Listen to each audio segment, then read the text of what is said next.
active surveillance for prostate cancer is more or less the leading edge in active surveillance for all cancers in the human body that are potential candidates for it, and prostate cancer is not the only one.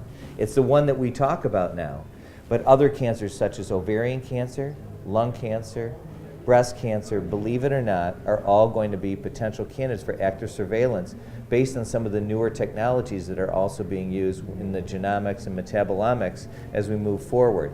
And so I think I'd first like to have Jason talk about how do you determine candidacy for active surveillance, and what is the role of active surveillance, and how do we educate and change our community?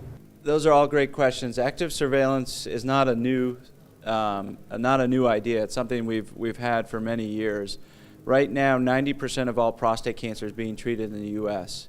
And what we've struggled with is which cancers can we watch or survey, and which cancers do we have to treat. And most recently, there's been major changes, or the start of new changes, in how we evaluate prostate cancer. Through Michigan Institute of Urology, about 2 years ago, we committed ourselves to evaluating these new biomarkers. Biomarkers are new analytics, or new ways to look at tissue to determine, is this cancer going to kill me? Is this cancer going to spread? Do we have to treat this patient? And we've been involved with many projects through MIU, or Michigan Institute of Urology, to answer that question. And we have a few that are on the market today. We are also working with a company out of Boston to look at this as well and develop our ability. Basically, the question we need to answer is this prostate cancer gonna kill this man? And we are getting to the point now where we are able to predict with higher precision which cancers are the deadly cancers and which are the cancers you can live with. I have this discussion probably 5 or 6 times a day throughout my week, and consult many patients, and I can show them a stack of literature or show them 100 studies saying that this cancer you'll probably be fine with. I can't guarantee anything, we're not there yet, but hopefully we'll get there. But what Dr. Lutz alluded to is that even though I can show you a stack of literature saying you're going to be fine, there's a huge psychological component to this, because a lot of patients will say, "Doc, I don't care what all that literature says. I want it out. I want to treat it. I know my friend down the street, my uncle or whoever, had prostate cancer, and this is what happened to him. I'm not even going there. You can stop your discussion now. Just treat me." And I think that's part of it too.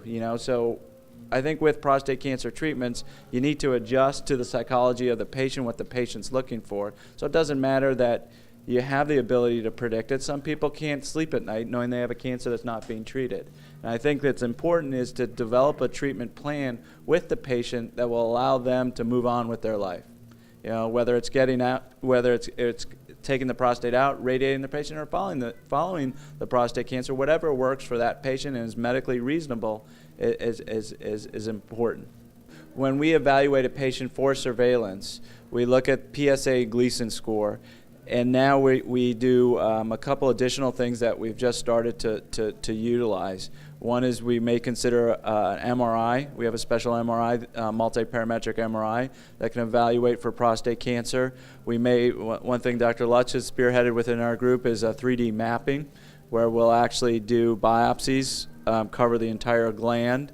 And what I was alluding to is we have molecular markers, these send-out tests, that will look at the DNA within those cancer cells and determine if it's a bad player. So it's a combination of all of what I just said will help us predict or guide our patient's treatment. So and this has only been in the last 2 years, so we've made major strides. And again, what we're trying to do is simply is how good or bad is this cancer? Because what we've been using for the last few years is good, but now we have better.